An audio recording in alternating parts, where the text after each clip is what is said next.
En el programa de hoy vamos a dialogar acerca del trastorno de espectro autista.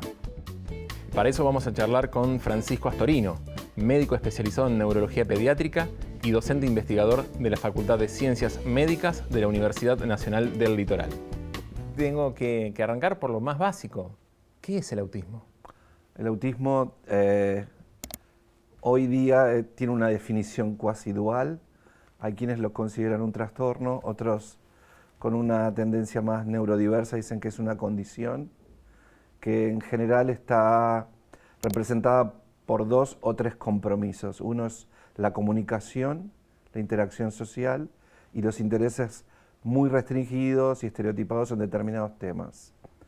Una condición indispensable es que estas 3 cosas deben producir alguna mella o algún problema en tu vida de todos los días.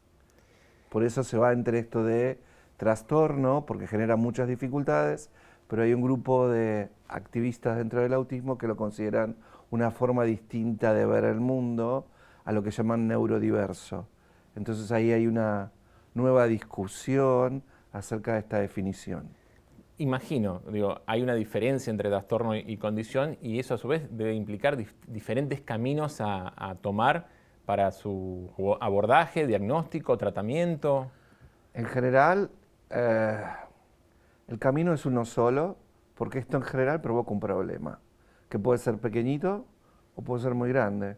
Por eso se denomina espectro, porque personas con la misma condición o trastorno pueden tener ciertas dificultades que son leves, por ejemplo, no tolerar ciertos ruidos, por ejemplo, no comunicarse con ciertas personas, hasta otras que no tienen absoluta independencia en su vida y también tienen esto.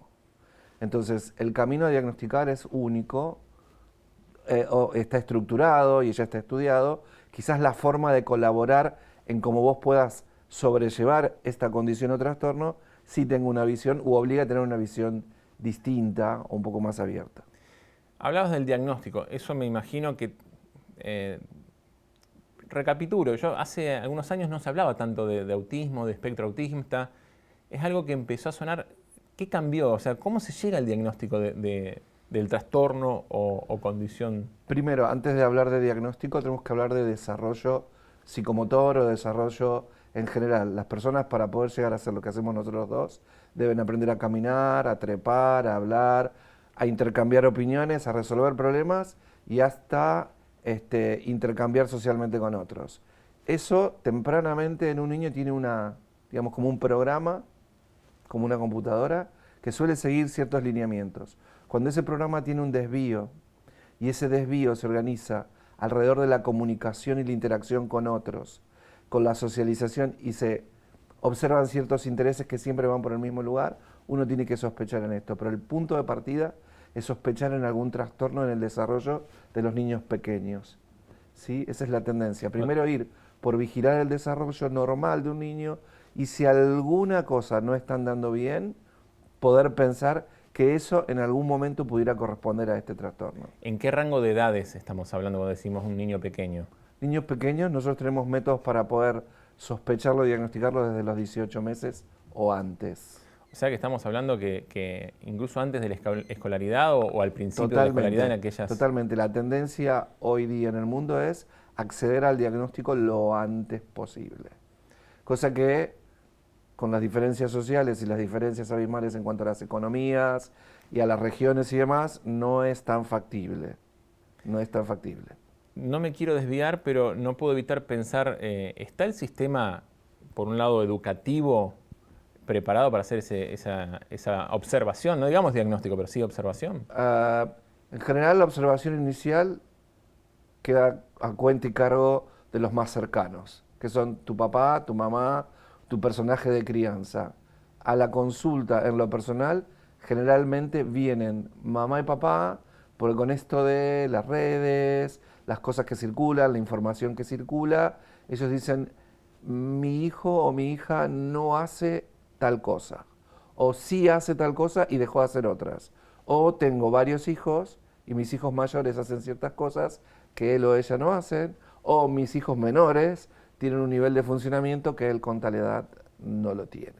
Entonces muchas veces son los padres los que vienen con esa advertencia. Y en general está publicado que 70% de los papás que preguntan por una preocupación en cuanto al desarrollo de sus hijos tienen razón. El problema lo tenemos con el 30% que no pregunta. Bueno, y ahí va la otra pregunta, porque me imagino, diagnosticar rápido es mejor para esa persona, pero también creo que hay una instancia de aceptación de parte de la familia. Bueno, ese es otro punto en contra o una debilidad del diagnóstico temprano, que es el tema del estigma. Decir y confirmar que un niño o una niña padece autismo es como un rótulo para toda tu vida, lo que significa ciertas dificultades que en ciertos casos son muy graves y en otras no tanto, pero es un estigma. Entonces, ese es otro temor que muchas veces las familias expresan, es frente a este diagnóstico. ¿Qué va a pasar con esto? ¿Qué puede pasar con lo otro? Los que más saben hablan de ver el autismo a lo largo de la vida y lo grafican en una publicación de Lancet del año 2020 que organizaron una comisión para este tema del autismo, que son como distintos globos o burbujas. En un globo está la sociedad, en otro globo está la escuela, en otro globo está la familia. Y esos globos van cambiando de tamaño en función de que uno va transcurriendo sus días. Quizás los primeros días el globo más grande sea el familiar y el menor sea la salud y la educación. Y quizás el globo más grande al final de la vida o en las etapas de adulto, porque ahora los pacientes que en algún momento cuando yo era joven atendía han crecido y han envejecido a lo largo de la profesión. Ellos, nosotros no. Yo no, absolutamente. No, claro.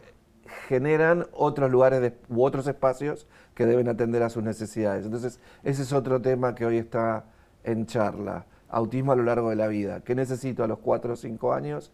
¿Qué necesito en la etapa escolar? ¿Qué necesito en la adolescencia? Otro tema muy grande, que es la transición de un niño autista o una niña autista a la adolescencia y de ahí a la adultez, y qué pasa con los adultos autistas. Sí, es complicada la adolescencia de una persona sin ese trastorno o condición, me imagino, además. Sí, sumamente complicado. Vuelvo un poco para atrás. Volvamos. Logramos el diagnóstico, logramos la observación y un diagnóstico. ¿Cómo se sigue? O sea, esa persona. Un diagnóstico no significa decirle a otro, usted tiene o no tiene autismo. Un diagnóstico involucra ciertas responsabilidades.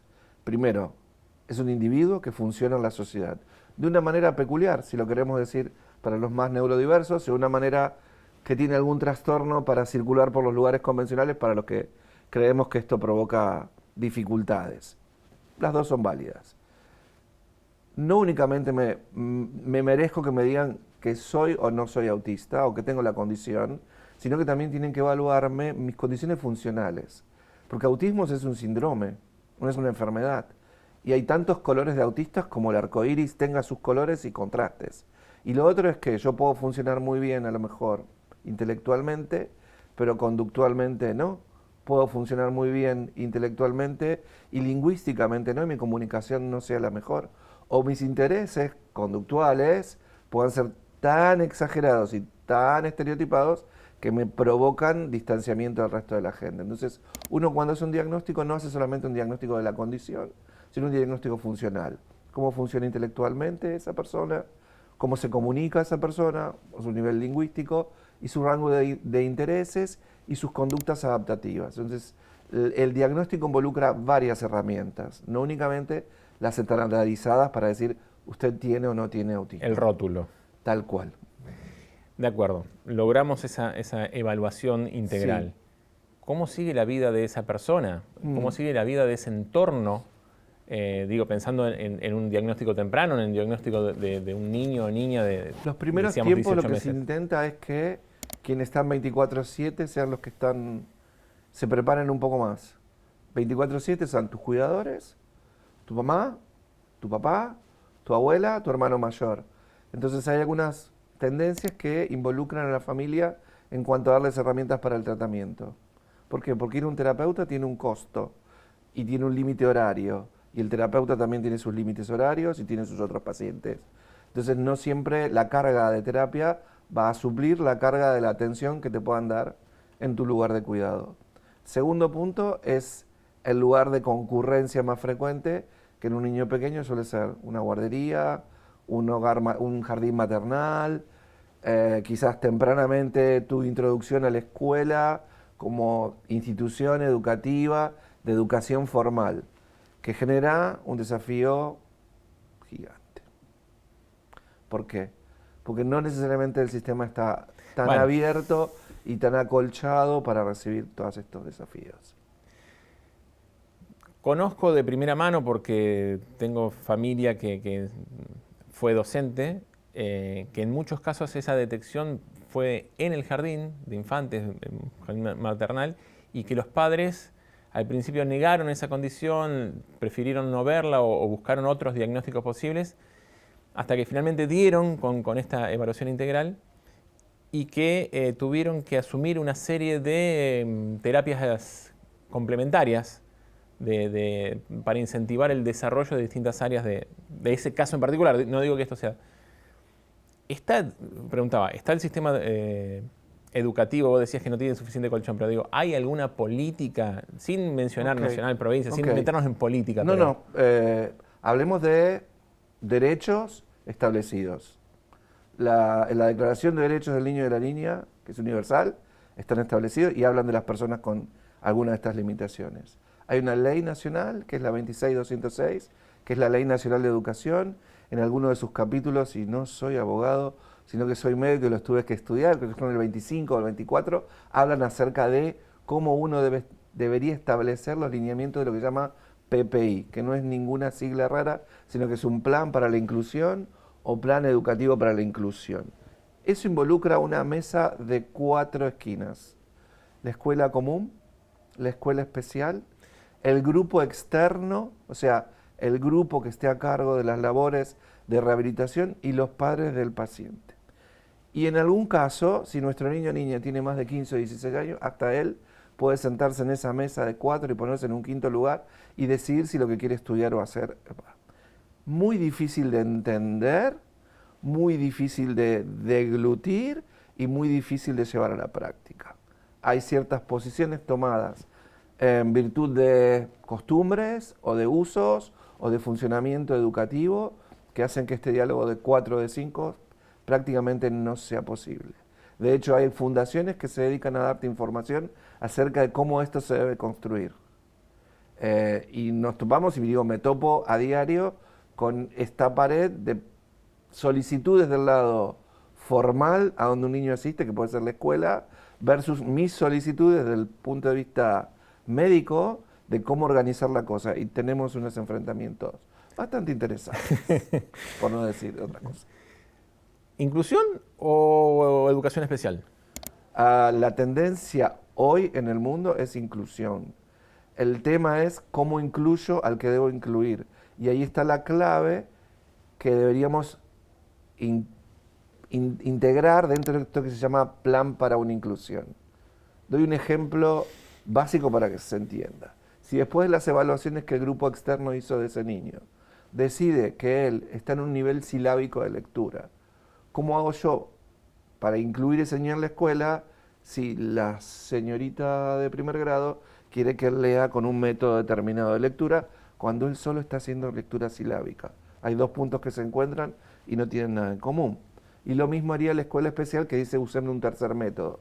Eso debe ser trabajado en una mesa antes de que el niño esté en la escuela. Se llama construir un PPI. Y después todos ese PPI lo escriben, lo autorizan, lo llevan a cabo, y cada 4 o 6 meses debería ser revisado, porque si mi cliente avanza en habilidades, yo no puedo seguir con las mismas habilidades que tenía al principio. Muy difícil. Y lo otro es que ese plan debe ser entendible y sencillo por parte de los padres. Hay listas de padres que firman acta acuerdos de lo que va a hacer su hijo y no entienden nada de lo que su hijo va a hacer. Y nos encontramos con chicos que en el consultorio 1 a 1 con su terapeuta funcionan de una manera y funcionan bien, pero cuando llegan al aula no funcionan. Básicamente porque el cambio de la metodología provoca que él, en su no integración de algunas cosas, no lo sepa hacer, o de golpe estalla en un brote de inconducta porque no entiende lo que va a pasar, o porque no le anticiparon de que hoy no va a estar la señorita tal y las cosas se van a hacer de otra manera. Agravado porque son situaciones que son totalmente personales, individuales, no hay 2 casos iguales. No hay manera de estandarizar esto. No no culpo a quienes no tengan información o quienes no tengan formación. Asumo que el responsable, si podemos decir, el patrón de esta estancia es el Estado como Ministerio de Educación. Creo que es el que debería ver de qué manera baja la información hacia los que están en un nivel, digamos, en el nivel de funcionamiento del día a día con estos chicos. Hablo de chicos porque yo soy neuropediatra, pero lo mismo pasa con los adolescentes en una escuela secundaria, con el agravante de que tienen a lo mejor 12 profesores. Otra, y lo mismo puede pasar con un estudiante universitario, que puede tener el espectro y estar cursando la carrera de medicina, que es donde yo doy clases, con todos sus vericuetos, ir a un Ateneo o a una reunión donde hay 400 Sí, como claro. yo, que hacen ruido, yo no tolero los ruidos, a lo mejor tengo una forma de comunicarme medio que se llama pedante, los Asperger tienen una forma, una locuacidad determinada, le planteo alguna duda a mi profesor con este tono y mi profesor cree que yo le estoy diciendo algo que no es conveniente y no está advertido que yo puedo tener esto y tenemos algún choque. Hay cosas para cada edad, es muy entretenido, pero Ahí me iba a dirigir. Sos neuropediatra, lo dijiste, pero sos docente de la universidad. sí. ¿Cómo ves este PPI universitario? ¿Has tenido oportunidad? Tuve una chance de mostrar a gente de UNL accesible alguna suerte de universidades europeas que ante la presencia de un alumno, de alumnos que declaran tener la condición y decir cuáles son sus limitaciones, hacen como una situación más friendly para ellos. Vamos a dar un ejemplo. Si a mí ir a un teórico con 400 alumnos, que es lo que pasa en universidades como la nuestra, que son populares, tengo 400 ingresantes y me toca ir y yo no tolero las aglomeraciones, quizás mi actividad sea individual. Hoy la tecnología lo permite, lo que implica también un cambio en cuanto a cómo esa actividad se brinda a ese alumno y si el lugar académico lo permite y lo reconoce, porque también tengo los otros que no tienen esa adaptación, que me pueden pedir otras adaptaciones. Hablo de autistas, como hablo de paralíticos cerebrales, como hablo de ciegos, como hablo de sordos, como hablo de otros tipos de limitaciones.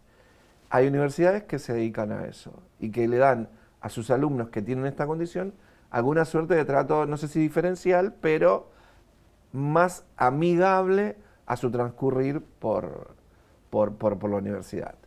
Un examen puede generar en alguno de estos chicos o chicas crisis de ansiedad severas.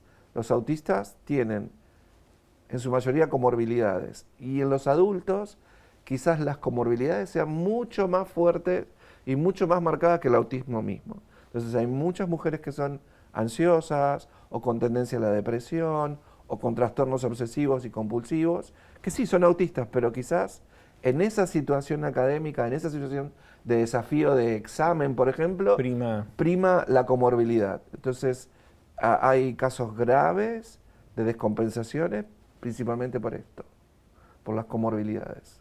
Y desde la Facultad de Ciencias Médicas, ¿cómo es el abordaje? No lo sé, en este momento no hay, que yo sepa, establecido un programa determinado.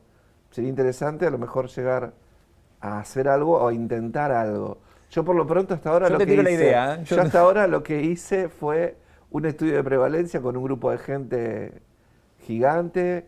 Establecimos que no se sabía en Argentina ni en Latinoamérica cuántas personas pueden tener autismo. Lo hicimos con niños pequeñitos y nos da que en Santa Fe hoy, de acuerdo a nuestro estudio, hay 1 en 128 que a la fecha de hoy, después de nuestra fecha que fue el 2018 que lo terminamos, chicos de 8 o 9 años debe haber 130 dando vueltas por escuelas primarias santafesinas con la condición. ¿Diagnosticados o no? Diagnosticados.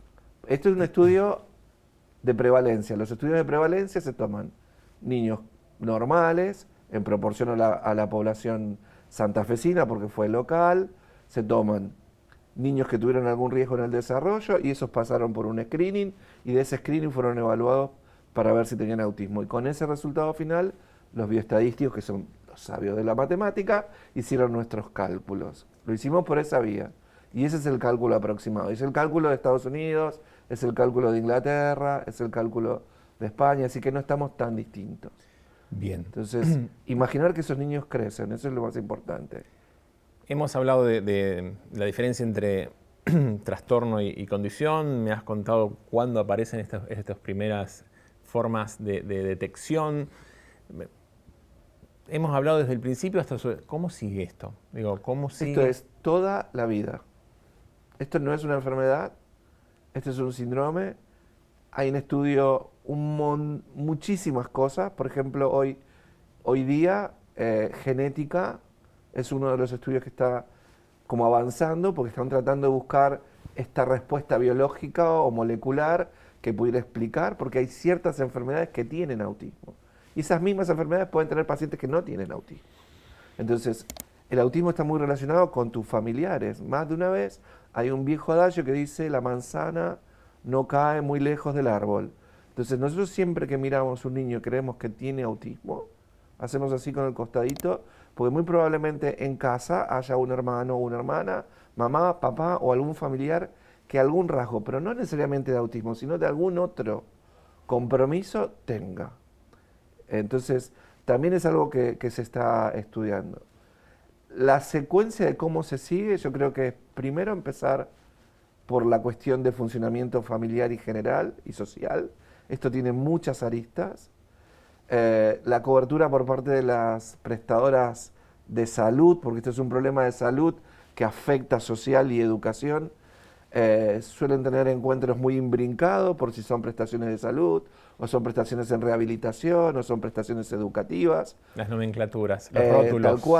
Tal cual, y eso también sirve como subterfugio para decir, yo esto no lo cubro porque esto es educación, y esto sí lo puedo cubrir de esta manera porque es salud. Los padres se encuentran en una verdadera maraña. La situación educativa, no voy a hablar cómo está, porque no es mi tema hoy, pero todos sabemos qué pasa en la escuela y qué puede pasar en la escuela con el agravante de que llegue alguno de estos niños o niñas a un aula, en donde pueden estar, insisto otra vez con este concepto, él o ella con autismo, él o ella con hipoacusia, él o ella con ceguera, él o ella con dificultades motoras severas, él o ella con retardo cognitivo. Porque hoy la tendencia es que a él o ella con todas estas dificultades estén adentro de la escuela común. Esa es la tendencia. ¿Cómo la vamos a sostener y cómo se va a abordar? Desafío, como el de la Facultad de Medicina también. Bueno, cuando tengamos una respuesta a ese desafío, te volvemos a invitar y volvemos a hablar de este tema que sin duda va a ser algo sobre lo que se va a seguir trabajando, porque es algo que, como vos decías, el primer examen de prevalencia lo hiciste ahora hace poco. Todavía hay mucho por conocer sobre este tema. Hay mucho por conocer. Bueno, esperemos que nos puedas contar más en una próxima edición. Cuando volvamos ahora llevamos un trabajo argentino al Internacional de Autismo en Suecia, que es un trabajo para mejorar la accesibilidad al diagnóstico. Intentamos hacer con una prueba que se aprobó intrapandemia. La pandemia fue beneficiosa para nosotros en términos creativos, entonces estamos mostrando efectividad y, digamos, es efectividad y sensibilidad de un nuevo instrumento que se usó para la pandemia, pero que ahora la pandemia terminó, queremos utilizar para acceder a los que menos posibilidades tienen. Esa es la otra tendencia en el autismo, llegar a aquellos que menos acceso tienen. Así que lo contaré. Tenemos tema para otro diálogo. Dale. Entonces. Gracias. A vos.